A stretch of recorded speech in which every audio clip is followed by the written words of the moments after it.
Ош шаарында мэриянын басма-сөз кызматкери фотограф Сергей Лапушкин, Орус үйүнүн кызматкери журналист Наталья Секерина жана дагы 2 киши согушка жалданмачыларды тартууга айыпталып кармалды. 1-май райондук соту 19 апрелде төртөөнүн тең баш коргоо чарасын карап, УКМКнын тергөөчүсүнүн өтүнүчүн канааттандырды. Шектүүлөр 17 июнга чейин камакка алынды. Райондук соттун басма-сөз кызматы билдиргендей, атайын кызмат жалданмачылык беренесинин 1-бөлүгү менен иш козгогон.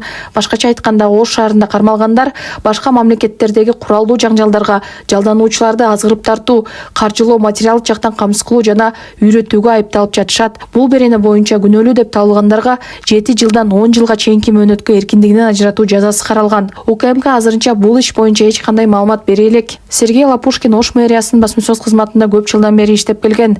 Мэриядан медиа хабка Лапушкиндин кармалгандыгын тастыкташты, бирок андан башка маалымат бере алышкан жок. Ал айтып, мен деген Ош мэриясында фотограф болуп иштейт пресс-басында. Мен эч кандай андай менен алектенген эмесмин деп мойнуна алган.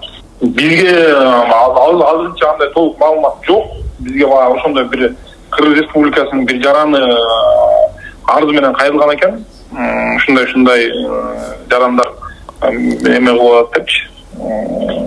Үгүттөп атат же болсо ошондой маалыматтар берип атат депчи. Анан ал адам бирөөгө жолукмак экен.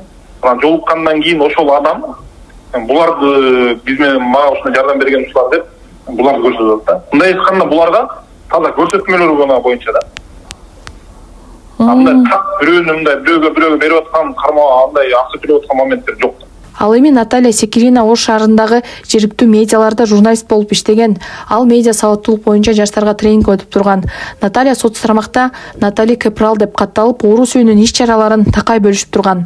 Орус үйү кызматкери Наталья Секеринанын кармалгандыгы тууралуу тараткан билдирүүсүндө айыптоолор боюнча толук маалыматы жок экендигин, бирок кызматкердин тагдырына тынчсызданып жатышканын айтышкан. Ошондой эле Секерина Кыргызстандын жараны экендигин, Орус үйүндө өткөн жылдын июль айынан бери иштеп жатканын белгилешти.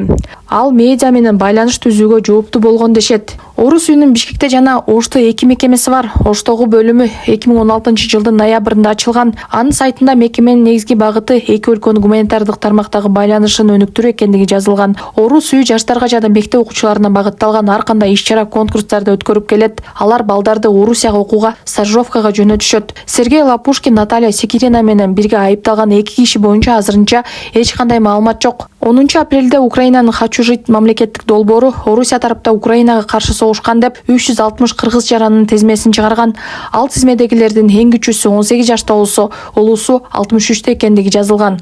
Украинанын Хачужит долбоору Орусиянын жана Беларустун катарында согушкан аскер кызматкерлерине туткунга ыктыярдуу түшүп берүү үчүн түзүлгөн. Украина согушка жалданган чет өлкөлүк жарандарга дагы кайрылып, өмүрүн сактап калуу үчүн багынып берүүгө чакырып келет. Украинанын туткунунда канча кыргыз жараны же Кыргызстандын атуулу бар экендиги азырынча белгисиз. Мындай маалыматты Киев ачыктай элек. Орусия менен Украина ортосундагы согушка орус тараптан катышкан кыргыз жарандары ар түрдүү жол менен тартылууда. Алардын бир бөлүгү келишимдин негизинде кетсе, айрымдары абактан келишим түзүшкөн. Ушул күнгө чейин Украинадагы согушта окууга учкан 60тан ашык кыргыз жаранынын жана Кыргызстандын атуунун тизмеси чыккан. Ал эми кыргыз бийлиги чет жактагы согушка катышкан кылмыш экендигин билдирип, кыргыз жарандарын мындай окуяларга катышпоого чакырып келет. Ошондой эле Тышкы иштер министрлиги чет өлкөлүк жарандар Орусиянын куралдуу күчтөрү менен аскерге кызмат өтөөгө келишим түзгөндөн кийин Орусиянын коргоосуна алынып, алар тууралуу эч кандай маалымат берилбей жатканын белгилейт. Себеби контракт түзгөндөн кийин Орусиянын жарандыгын алышат деп маалымдайт Тим.